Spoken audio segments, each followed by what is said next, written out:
The question today is, how are you minding your own business? Let's get into it. Hello, and welcome to another episode of Minding Your Own Business. Guys, I have such a treat in store for you today. How are you, Dee? I'm wonderful. Guys, Deidre Henry is amazing. Thank you so much for being here and braving this awful weather we've been having. I mean, the high being 4 degrees, but you know. We're here, but you still look really hot. Just saying, despite the cold outside, it's working for you. Bringing a little Jamaica heat with me, so. That's all I expect from you, honestly. Guys, we're gonna have so much fun this episode. Dee is an amazing just story in general of how she became a founder. She was laid off from Zillow, turned her layoff into a layup. Sorry, I gotta get that right. Layoff into a layup by launching the Sales Loft. She's a 2-time tech founder running a sales-based content agency and building an ADHD app for entrepreneurs and creators. She's been featured in CNBC, HubSpot, Microsoft, and now Minding Her Own Business, because I had to slap that in.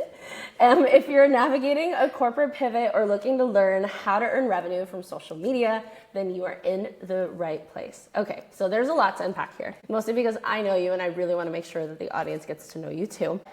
Layoff into a layup. You say that a lot in a lot of your content. It's very eye-catchy.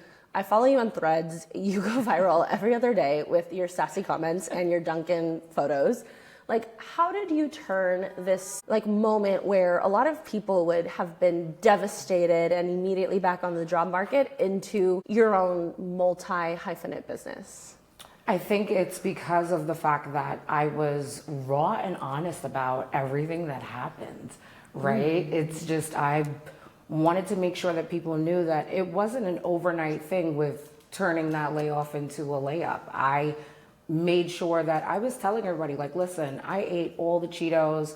I had Moët for breakfast the minute that I got laid off.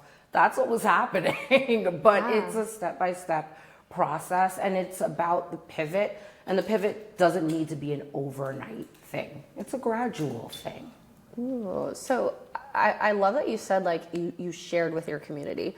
Did you even, intentionally share with your community, or were you just, posting because you were in your feels? How did that all come about? When did you realize, oh shoot, I'm building something by accident here. How is this all happening? It was kind of the building something by accident because I am very much an Aries, and anybody who knows anything about an Aries, yes, we are tough cookies on the outside, but I mean, I was pretty much sharing everything, putting it out there as it was happening in real time. And I wound up accidentally building a community. I was like, look guys, I just had 2 bagels for breakfast and a bottle of Moët because your girl is in her feels about being laid off. And people were just like, I got laid off, me too.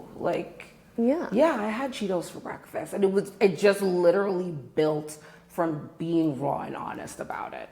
When did you realize it was going to be a business? When did that start to take shape? You ate the Cheetos for breakfast, you posted online, you got the responses, you're commiserating with these strangers that you've just met, and then you realize okay, well, I've got to do something to make money.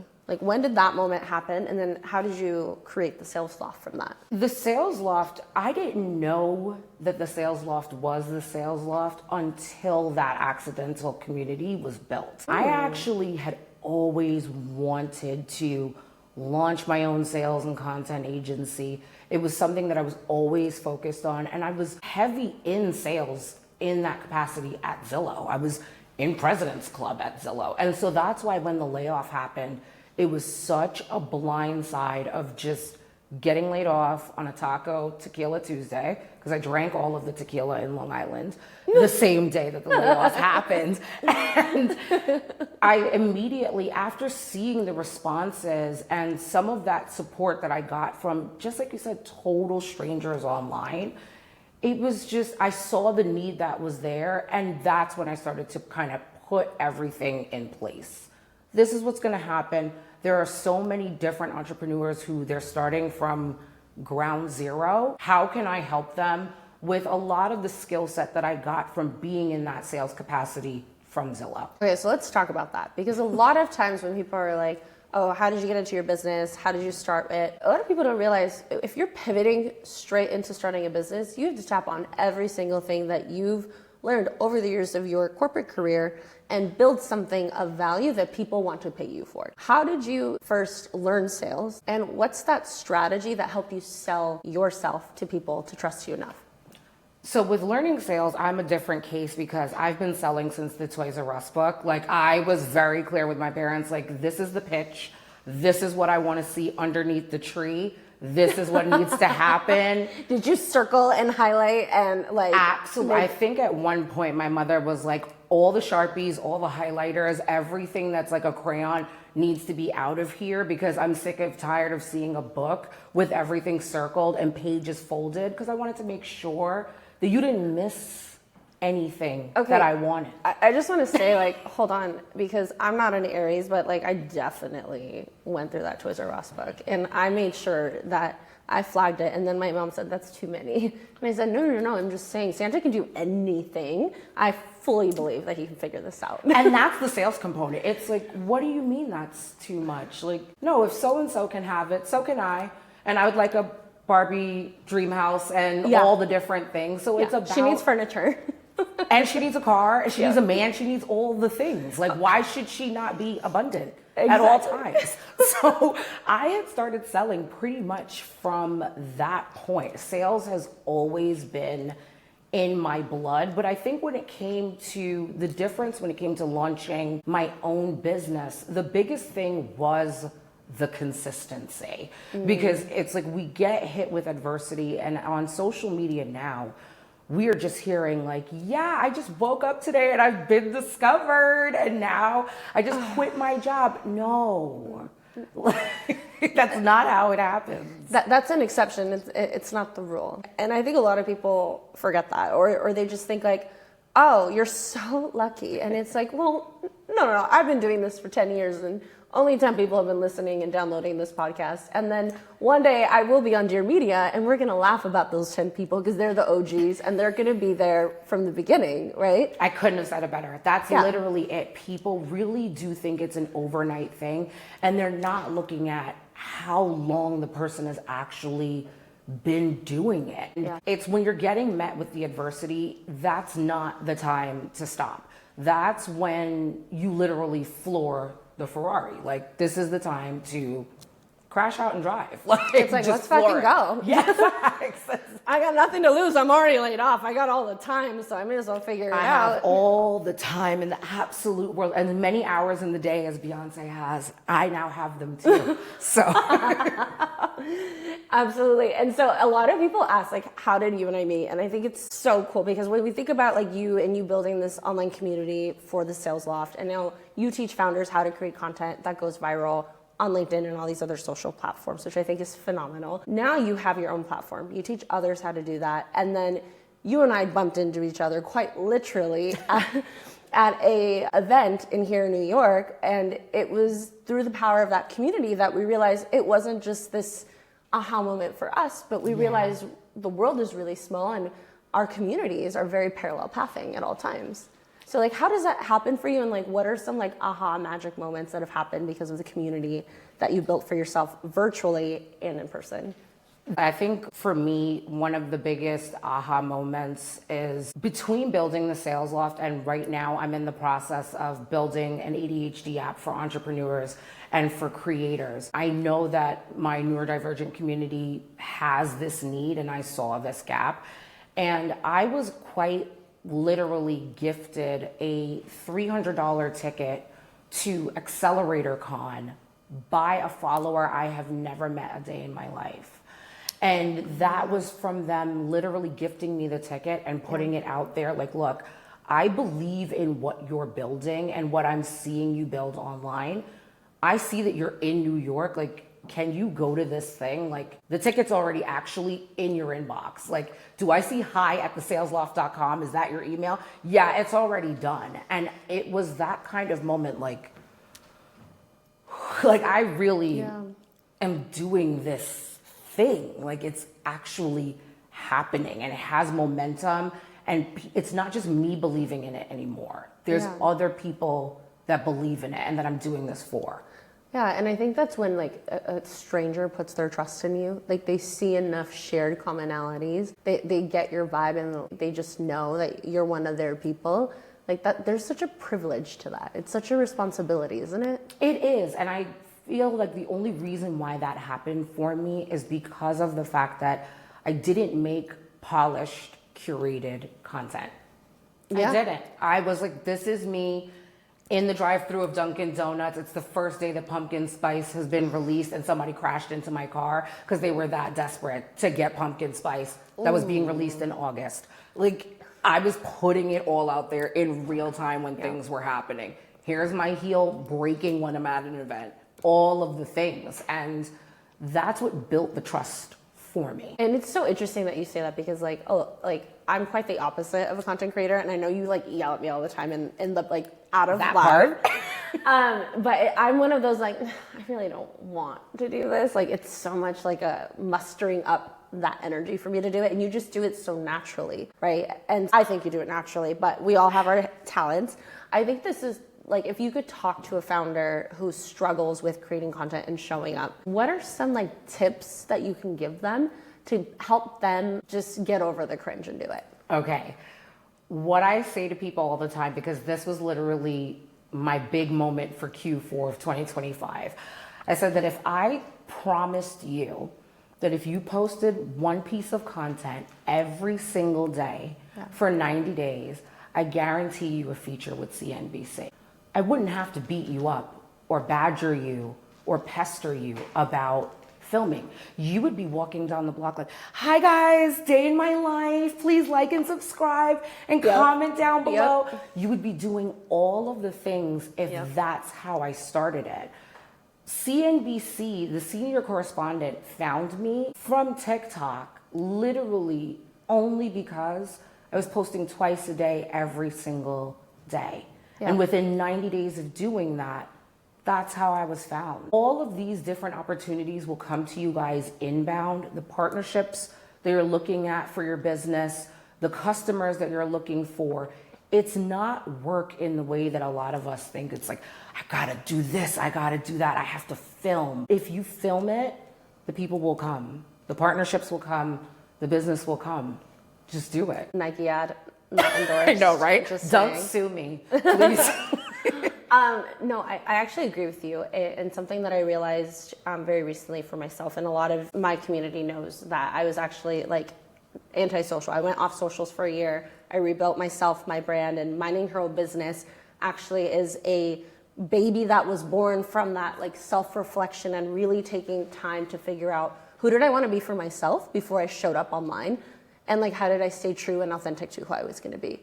But something that I realized in that journey was I'm not posting for that friend that I went to high school with that I know is going to gossip about every single thing that everyone else who went to high school with does or looks like now. I'm not posting for my auntie. I'm not posting for my old business colleague. I'm posting for my ideal customer, and I'm posting for that one woman who needs to hear this message today that she can do anything she puts her mind to. And that is the change and the shift in content. So I think a lot of times we always say like you have to be cringe, but one day you'll remember that everyone's gonna ask you, how'd you do it? Because if you actually go into it with posting for your younger self, do you know how much your younger self would not think that you're being cringy? They would be like, oh my gosh, we have a podcast? We're on set? Like, oh my gosh, like people are liking our stuff and following us. That's how your younger self wouldn't look at it as cringe. Your younger self would actually look at you as this mega inspiration and be in awe of you. So a lot of the time when I'm telling people, even about posting the content, you're right, you're not doing it for these people who are gossiping about you or anything like that. You're doing it for younger you, who would be so hyped for you. And why wouldn't you do something that would hype that girl up? Yeah, you're becoming like your dream person that your younger self, the person that has she always journaled looked about. up to. Yeah, and you get to be her for the next generation that is watching you. And I think that's like such a cool thing about the creator economy now. When you think about building community, community is the new meta. Community is the way that we build trust with brands. It's no longer these like highly curated online experiences. It's like, hey, get down to where your customers are and like go and talk to them. Like build a beauty event, but like, hey, here's the lip balm, go try it. You know, my first influencer package I ever received, I don't even know why they sent it to me. Like, I genuinely don't. I got a DM and I'm like, this is spam. Should I give them my email and my home address? There's some people stealing packages anyway. I'm gonna do it. Realize it's actually a brand. They sent me shampoo and conditioner because our newsletter talks about beauty trends all the time. Yeah. And I had no idea. And I'm like, oh, that's really cool. How can I support your business now? Because you just got into Sephora and that's amazing. But I really thought it was a joke at first. So by the way, guys, you should always read your request messages on Instagram because you could get free product.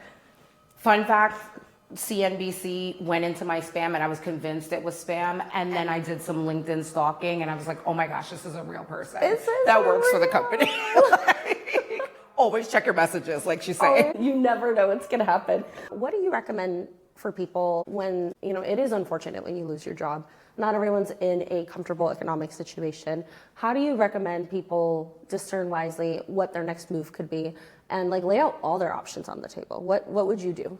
I totally recommend that you take a beat. You're not supposed to just get up the next day, okay, I'm gonna do this, I'm gonna do this. Even if you decide that, because there is nothing wrong with going to your next corporate opportunity and going to another 9 to 5. But right afterwards, you are owed a moment, right? You're owed a moment. You don't need to get on LinkedIn the following day and pump out 200 applications. You need to take a moment. And I think that when people don't take a moment, that's the disservice that they're doing to themselves. When you have committed yourself to a job, you need to grieve that loss. You do. Like a person, like a pet, you need to take the time to grieve the loss. I ate all the things, I gained all the weight. Thank you God for in the right places, but like it's like all the things happened and you have to truly grieve it before you take that next step. And I think that when you do that, that is actually when you can say, okay, I actually grieved what happened and that job and those coworkers and those friends and those happy hour moments and all of those things. Even having a calendar, it's like, okay, I'm not logging into Outlook today to see 704 emails. Grieve it, and then you'll be in a position to go, I'm gonna open a business, or I'm gonna go on Indeed and start applying for my next opportunity. And you can do that clear-headed. Absolutely. I think it's definitely like a breakup. You have to be sad about it. You built relationships. You're loyal. You've worked hard. You did the hours. And, you know, a lot of times when you do those things, it takes a minute to recuperate. And I think sometimes when people say, oh my God, like I have friends who work corporate jobs and they're like, I really hate my job. I just feel really stuck. Like, I really, really just am so unhappy. And they're like, I'm so happy for you. You got out of that. Every time I've gotten fired, it's been the biggest blessing.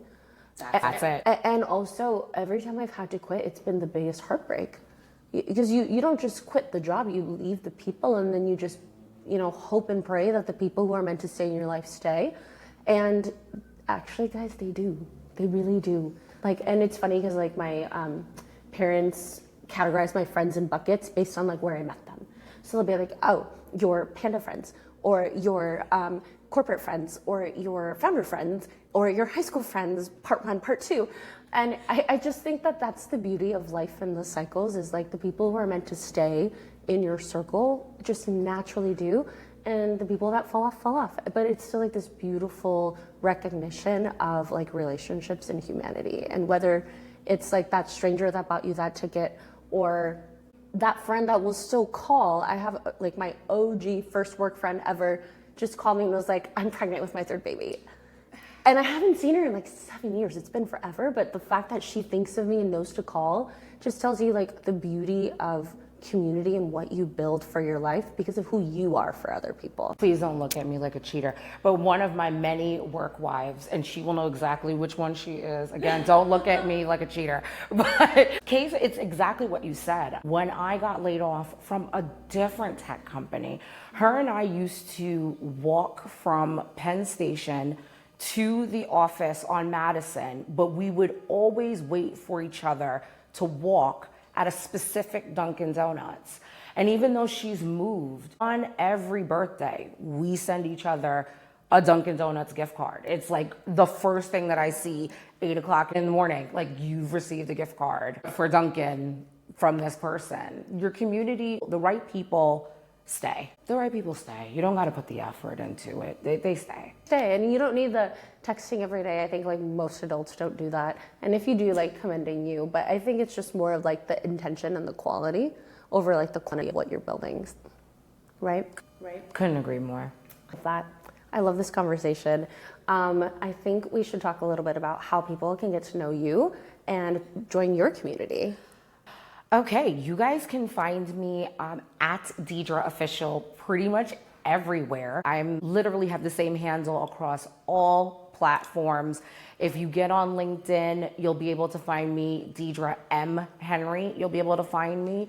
And at the Sales Loft, everywhere you guys will be able to find me. I love how you turned the layoff into a layup. I love what you're building. I think it adds so much value to the neurodivergent community. And I just love how you show up online. You inspire me every single day. I think we should play a round of rapid fire questions. I'm ready. Are we ready? Okay, so if we're at a bar, what are you ordering to drink? Oh, yeah, very clearly. My blood type is martini. It is tequila specifically. I feel like I have an allergy to gin because I've had way too many traumatizing experiences. So any martini for me needs to be, the blood type is actually Don Julio, in case you guys are listening and want to sponsor minding her own business, you know. I'm Latina, so I won't say no to Don Julio either, so we're good. But I do love a good gin martini as well. So Hendrix, if you're listening, we'll also take a sponsorship. We're just manifesting everything out in the universe. New York turned me into a teeny girl. You guys who love gin, I mean, you guys are built totally different. I feel like it's drinking ExxonMobil. I mean, I'm a tough cookie, and I can take a lot. I can handle a lot. So that probably is why. Next question. What is the item that you do not leave your house without? So I am judged for this constantly, but even if I'm going to Trader Joe's, I do not leave without a content light. That friend. I am that friend that if you are an introvert, you're literally going like this, like, oh, she's turning on the light in the club. Yes, I am. So take out the shades. That's a whole what? And I need to make sure that if the light is on me, that they're seeing all of this Aries chocolate glisten and reflect is what needs to happen. I do not leave without that content light and without a lip liner from Dior or Juvia's Place. I know you're like the New York girl that like wears your heels everywhere. You're very Sex in the City. What is like your go-to heel for when you have like a long day where you're walking? Saint Laurent. I am not gonna lie.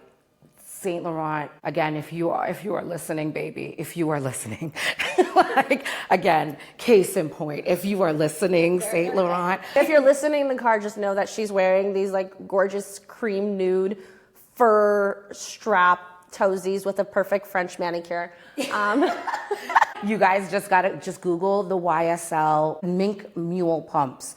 And that is what I am wearing. YSL ironically makes the most comfortable heels. I have stood on stages and spoken for hours giving talks in YSL. I love that. I will have to take your word for it. I'm extremely clumsy and I will fall on my ass, but they look great on you. Okay, last question. Ready?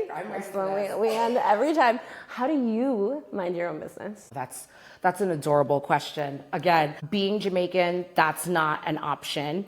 Being an Aries, that's not an option. I think that because I don't mind my own business. It's actually worked to my advantage.